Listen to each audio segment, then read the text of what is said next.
These ooey gooey enchiladas are the second recipe in my Schitt's Creek inspired Valentine's Day party, and it's a nod to the iconic fold in the cheese scene. You're first going to take a pound of hamburger and put it into a nice heated skillet. Once the hamburger meat is browned, you'll add a little bit of garlic, salt, and pepper just to season it a bit. Then you're going to add enchilada sauce and cream of mushroom. Mix that in really good. Make sure that the meat sauce is heated all the way through. Then you're going to transfer it into a baking dish and set aside. So we're going to take a tortilla and add about 1/4 cup of Mexican cheese blend into the tortilla. You're going to fold them, and yes, you just fold them.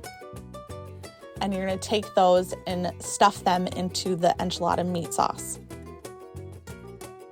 You can pour some additional enchilada sauce over the top and then bake for about 25 minutes. Once the shells have a golden brown to them, you're going to take them out, add additional cheese, I like a lot. You're going to put it back in the oven for about 10 minutes or until the cheese is bubbly and melted. Then you'll serve these hot right out of the oven. You'll add a little bit more meat mixture onto the top. You can add toppings like lettuce, onion, more cheese, black olives, whatever your heart desires. These enchiladas are my absolute favorite dish my mom has ever made. And every time we have any type of party, it's always my go-to to have her make them. So Mom, if you're watching this, can you make me some enchiladas?